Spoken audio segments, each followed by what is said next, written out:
नमस्कार मित्रों, आज हम बात करेंगे ध्यान से अंतर्दृष्टि प्राप्त होती है। मनुष्य की ज़िंदगी सदा उथल पुथल ही रहती है। इसका मतलब यह है कि वह केवल यही सोच में लगा रहता है कि उसका यह काम नहीं हुआ, वह काम नहीं हुआ, लोग मेरी बात क्यों नहीं सुनते, मेरा विश्वास क्यों नहीं करते, मुझे समझते क्यों नहीं, मुझे यह नहीं मिला, इसको उसको कैसे मिल गया, और इस तरह की अनेक बातें। वह यह नहीं सोचता कि यह वह में उसके पीछे रह जाने या ना मिलने का कारण क्या है। उसने अपनी ज़िंदगी का क्या लक्ष्य निर्धारित किया है, उस लक्ष्य को प्राप्त करने में उसे क्या क्या करना होगा। अगर यह लक्ष्य प्राप्त करना संभव नहीं होता तो उसकी क्या स्थिति होगी। इसका मूल कारण है परिस्थिति अर्थात सिचुएशन का उस समय ना होना या ना मिलना। इसमें सब तरह की परिस्थितियां आ जाती हैं, चाहे वह व्यक्तिगत हों, पारिवारिक हों या फिर सामाजिक हों या अन्य किसी प्रकार की हो। परंतु सोचने की बात यह है कि वह इस ओर ध्यान ही नहीं देता कि उसके मन की अवस्था कैसी है। ना ही वह इस ओर ध्यान देता है कि उसका कर्तव्य या ड्यूटी क्या है। वह केवल और केवल परिणाम अर्थात रिजल्ट के बारे में ही सोचता रहता है।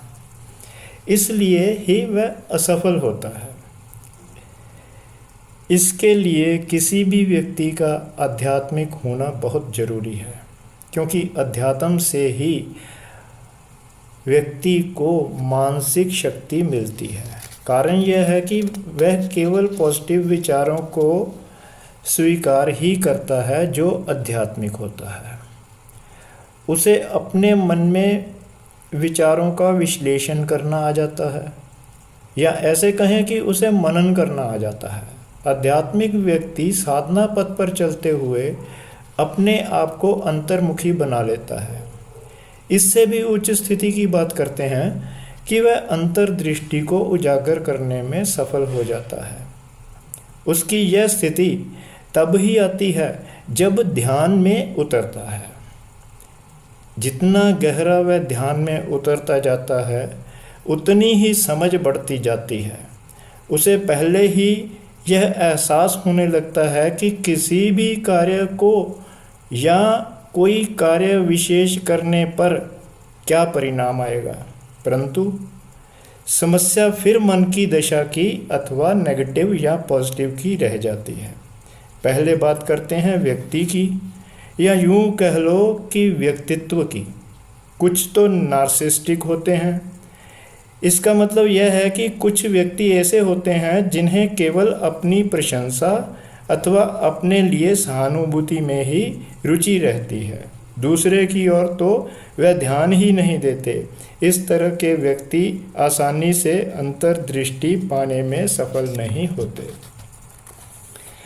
उन्हें आत्ममुग्ध भी कहा जाता है, जो अधिकतर दूसरे की ज़्यादातर सहायता नहीं कर पाते। कुछ व्यक्तियों में अभिमान अर्थात ईगो भी बहुत होती है। इस तरह के व्यक्तित्व भी अंतर्दृष्टि पाने में आसानी से सफल नहीं होते। कुछ लोग अति कामुक प्रवृत्ति के होते हैं, तो दूसरे वे जो यह रास्ता ढूंढते रहते हैं कि फलां व्यक्ति को अपमानित कैसे किया जाए। इस तरह के लोग भी अंतर्दृष्टि पाने में सफलता हासिल नहीं कर पाते। तो ऐसा क्या करना होगा कि व्यक्ति अपनी ज़िंदगी के उद्देश्य को पूरा करने में सफल हो सके। व्यक्ति को अपना मानसिक स्तर ऊपर उठाना होगा। अपने व्यक्तित्व अर्थात पर्सनालिटी के निर्माण के लिए सबसे पहले अपनी दिनचर्या सही करनी होगी। फिर मन को इस तरह का बनाना होगा कि इसमें आने वाले अच्छे बुरे विचारों में केवल सकारात्मक विचारों को अपनाकर कार्य करने होंगे। इससे उसकी शारीरिक क्षमताओं का विकास तो होगा ही, किसी काम में मन भी लगेगा। आगे ध्यान की ऐसी अवस्था है कि बताए गए विकारों को दूर करने में सहायक सिद्ध हो सकता है। या यूँ कहें कि ध्यान एक ऐसा माध्यम है जो केवल किसी भी कार्य को सिद्ध करने में या विकारों को दूर करने में मनुष्य की सहायता करता है। जब व्यक्ति ध्यान में बैठकर इन विचारों का एक एक करके आकलन करेगा तो वह किसी भी विषय की तह तक पहुंच पाएगा, गलतियों को समझ पाएगा, कार्य क्षमता को जान पाएगा। फिर इस प्रकार मनन करते करते वह तनाव से मुक्त होगा। तनाव से मुक्त होने पर साधक की गहन ध्यान की अवस्था अपने आप आ जाती है। तब उसे अंतर्दृष्टि की उपलब्धि होती है। इस अवस्था में स्थिरता आने पर उसे शांति का अनुभव होता है। ऐसी स्थिति में लगातार कुछ समय बने रहने पर साधक अपने आप को इस तरह से समझता है कि वह अपने शरीर में रहकर भी उससे अलग है।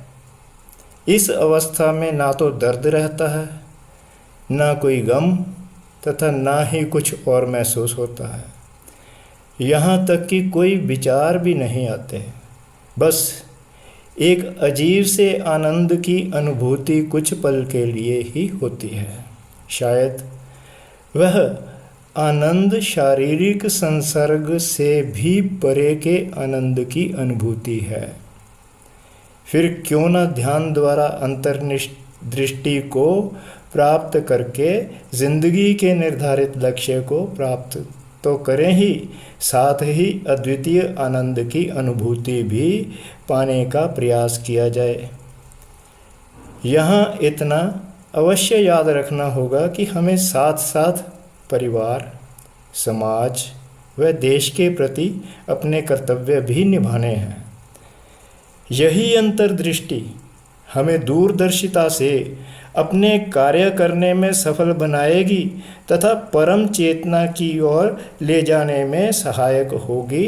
नमस्कार, फिर मिलते हैं आगे की वीडियो में।